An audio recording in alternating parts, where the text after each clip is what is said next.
Hi comic book fans, welcome to another suddenlycomics.com video, and today I'd just like to discuss something which was actually raised by one of my fellow presenters on the Geekly Weekly show. If you're not watching it, you need to be watching it. We've had some great guests, famous stars from the comic industry regularly drop in. Anyway, one of my regular hosts, Bill Field, who is an animator and comic historian, has written, he wrote a book about Neil Adams that came out last year, approved by Neil before he sadly died. Anyway, Bill Field said, I was talking about that one of the things that I found was selling on my VOT shows was variant covers.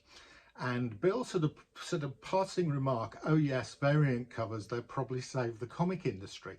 Now, nobody picked up on it. I didn't pick Bill up on that, but I've been thinking about it.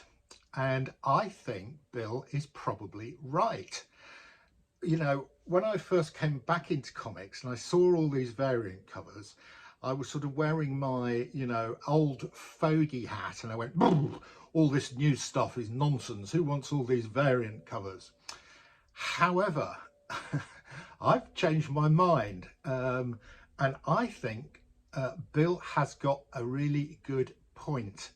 Now, let me just read you some numbers from Comicron, okay? So this is the number of newly published comics each year for the last 5 years. So 2018, 5,300. 2019, about similar.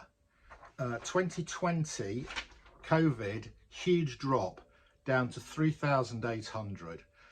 Then a bit of recovery in 21, back to 4.4, and then up again last year, back to 4.7. But we haven't hit the pre-COVID numbers yet. But listen to this, variants, 2018, 5,800. So about one variant per new comic. 2019, 7,100. Okay, 2020, a drop off, but not as big as the drop off in comics in general, down to 6.3. Then in 2021, that went up to 9,550. And last year, it hit 11,398.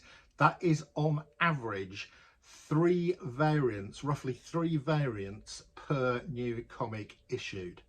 Okay, I think we should be renaming the current period the variant age. Okay, now if you think about those numbers, then the amount of money coming into the industry, both on new comic sales and on the secondary market, has been substantially boosted by the creation of the variant cover.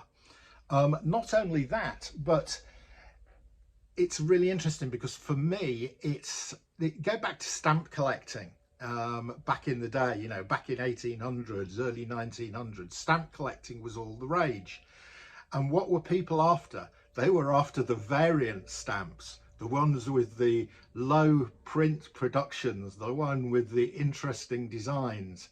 And it's really interesting that this has now, 100 years later, moved into the comic market.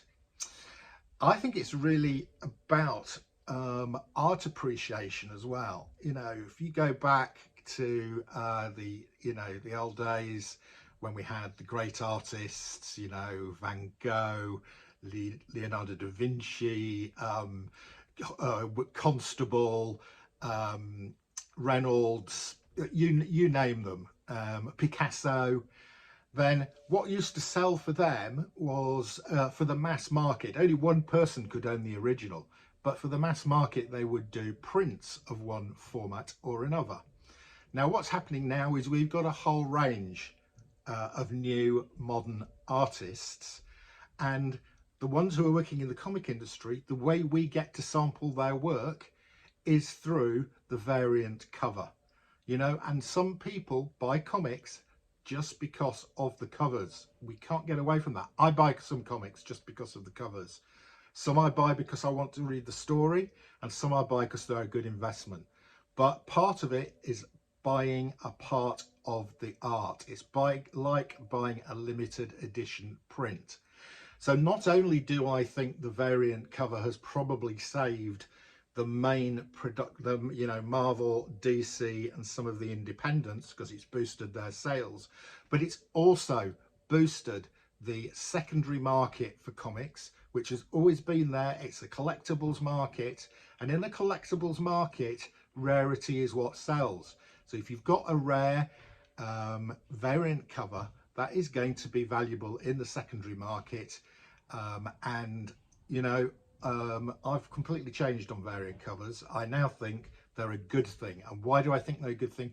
Because they are supporting the comic industry and keeping the printed comic, going in the form that I want to see it. I don't want to see it digitally. I want to hold a copy in my hands. I want to own a part of that art that I can physically take off my shelf and look at. So let's just go, and I'm going to show you some of the variant covers that I've acquired, and that some of them are great. And let's talk about some of the artists. So this one here is by a guy called Gabriel Del Otto. I mean, he does absolutely stunning art. This one is an Amazing Spider-Man. It's a great big thick book. I think it's an Amazing Spider-Man 800. Yeah, so it's a Gabriel Del Otto. He is really sought after for these variant covers. Whenever I get one in and I put it up on my VOT auctions, it sells. Gabriel Del Otto. Who else have I got here? This is a guy called Miko Cyan. There's a really nice Soyayan,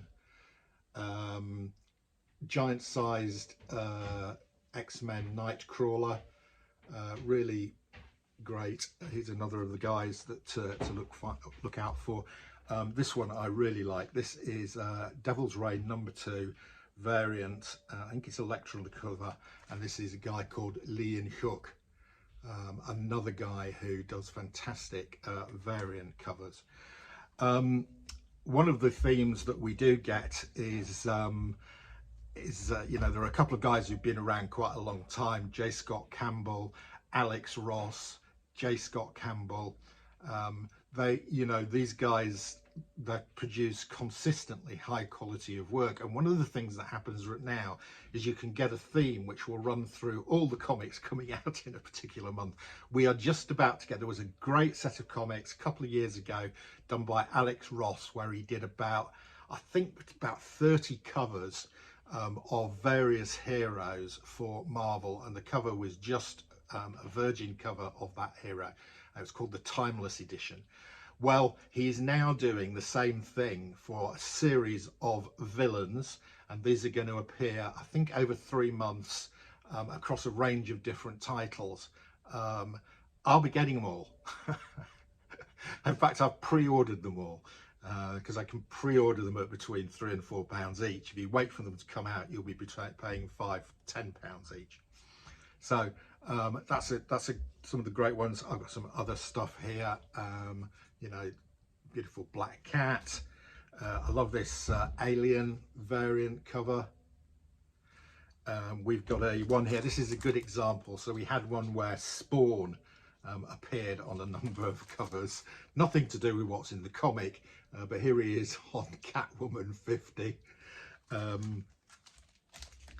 This guy's quite good. I can't remember his name. What's this guy's name? No, he's fairly new, but this is a variant cover to Deceased 1. This is the same guy. I can't remember his name, but this is actually his first cover artwork on Spider-Man 1. Great looking variant cover here to Grimm 1. This one came out in the last month and has gone completely. If you've got this in a virgin cover or a foil cover, it goes for crazy prices. Who is this? I think this is an Art Germ Lau, Stanley Art Germ Lau, Sins of Sinister #1. This was I think just the main A cover, but you could get it with no trade dress, and I think there was a foil version which cost a fortune. Another one, Poison Ivy number 7. This is a great looking cover again, and I think you could get that in foil and so on and so forth. I generally want to buy these at cover price or less. Another one that went just sort of ballistic and shot off, the prices shot up, was this fantastic Catwoman here, the Michelle Pfeiffer Catwoman in a stitched leather. I'm just showing some of these off. This is a guy called Mayhew. I've got a few Mayhews here. This is Edge of the Spider-Verse. This one's actually a signed one. This is another thing we now get, is these certificates of authenticity for these signed variant covers. It just creates more of a market. It's adding complexity and depth to the market. So yeah, I have no problem with this sort of stuff. This is another Mayhew, another signed one. With a certificate of authenticity. One of my favourite new artists. She is a bit like Marmite. You either love her or hate her. I love her. It's an artist called Rose Besh. This is Rose Besh doing Spider-Man. Amazing Spider-Man 1. Yeah, really good. A married couple who I really like, who do variant covers. One is Carla Cohen. I've shown loads of Carla Cohen, so I'm not showing one today, but her husband, Lucio Perillo, he does some great stuff. Here's Lucio Perillo working on Conan. Another guy, Jiang, this really stunning looking cover here. And finally, this is just eye candy. Here we go. Right, so there you go. There's my exposition. That Bill is correct, and that one of the things that is saving the comic industry in its printed format is the variant cover. So, go onto YouTube. There's loads of guys saying how the variant cover is killing the comics industry. No, I disagree. My opinion is that the variant cover is saving the comics industry. There you go. Controversial video, guys. Tell me what you think in the comments below. Bye. That's your lot. See you again soon.